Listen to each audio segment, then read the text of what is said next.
Cinema నిర్మాణ సంస్థల మీద 4-5 రోజులుగా ఆదాయ పన్ను శాఖ దాడులు జరుగుతున్నాయి. ఆ దాడులు ఇంకా ముగిసినట్లుగా ప్రకటించలేదు. మైత్రి మూవీస్ దర్శకుడు సుకుమార్, అభిషేక్ అగర్వాల్, నిర్మాత పంపిణీదారుడైన దిల్ రాజు ఇళ్లు, కార్యాలయాలపై దాడులు కొనసాగిస్తూ సోదాలు నిర్వహించారు. నిర్మాత దిల్ రాజును ఇంటి నుంచి ఆఫీస్ కు తీసుకువెళ్లారంటే ఆయనపై ఐటీ దాడులు దాదాపుగా ముగిసినట్లేనని ఒక వార్త ప్రచారంలో ఉంది. సినిమా రిలీజ్ అయినప్పుడు కొన్ని సందర్భాల్లో ఐటీ దాడులు జరుగుతున్నాయి. అప్పట్లో బండ్ల గణేష్ నివాసంలో కూడా సోదాలు నిర్వహించారు. ఆయన ఉక్కిరి బిక్కిరై ఐటీ శాఖ ఆదేశించినట్లు కొంత సొమ్ము చెక్కు రూపంలో చెల్లించి బయటపడ్డారు. ఈసారి సైతం అలాంటిదే జరుగుతోందని అనుకోవాలి. సినిమా విడుదల సందర్భంగా సినీ జనం పెద్ద పెద్ద అంకెలు చెప్పేస్తుంటారు. పుష్ప 2 సినిమాకైతే ఏకంగా 1000 కోట్లు వసూలవుతాయంటూ ఒక కార్యక్రమంలో యాంకర్ సుమా చేత అనౌన్స్ చేయించారు. కట్ చేసి చూస్తే సినిమా ప్రమోషన్ కోసం అలా చేశామంటూ సన్నాయి నొక్కులు నొక్కుతున్నారు. హీరో అల్లు అర్జున్ కు 300 కోట్లు రెమ్యూనరేషన్ ఇచ్చామని మరో వార్త ప్రచారం చేసి ఇప్పుడు సూప్ లో పడిపోయారు.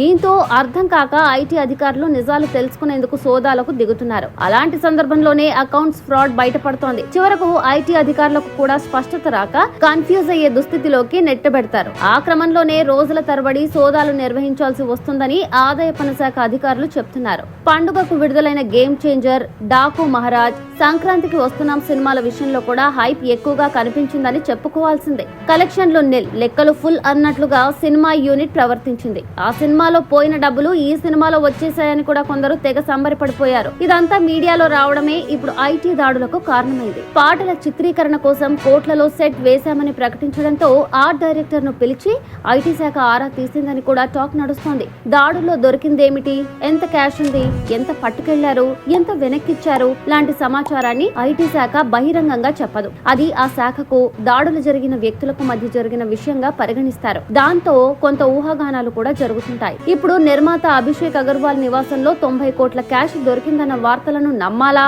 వద్దా అన్నది అర్థం కావడం లేదు. ఒకటి మాత్రం నిజం, ఆయా నిర్మాణ సంస్థల్లో పనిచేసే వారిని గట్టిగా గద్దించి అడిగి నిజాలు రాబట్టారని తెలుస్తోంది. ఒక్కసారిగా ఐటీ బృందాలు అటాక్ చేయడంతో సినిమా వాళ్ళు ఉక్కిరిబిక్కిరవుతున్నారు. తాను ఎప్పుడు బ్లాక్ మనీ తీసుకోనని, పారితోషికం మొత్తం వైట్ మనీ రూపంలోనే అందుతుందని దగ్గుబాటి వెంకటేష్ ప్రకటించారు. నిజానికి అది కూడా అప్రస్తుత ప్రసంగమే. అలా మాట్లాడడం ద్వారా తానొక్కడిని ఉన్నానని ఐటీ శాఖకు వెంకటేష్ గుర్తు చేసినట్లయింది. ఒకటి మాత్రం నిజం, బ్లాక్ మనీ ఖర్చు పెట్టడానికే సినిమాలు తీస్తున్నారన్న వార్తల్లో చాలా వరకు నిజం ఉందని అనుకోవాలి. అదే టైంలో బ్లాక్ ను వైట్ చేసుకునేందుకు కూడా సినీ ఇండస్ట్రీ ఒక వాహకంగా పనికొస్తుంది. బ్లాక్ టు వైట్ మళ్ళీ బ్లాక్, ఇదో విష వలయమని అంగీకరించక తప్పదు.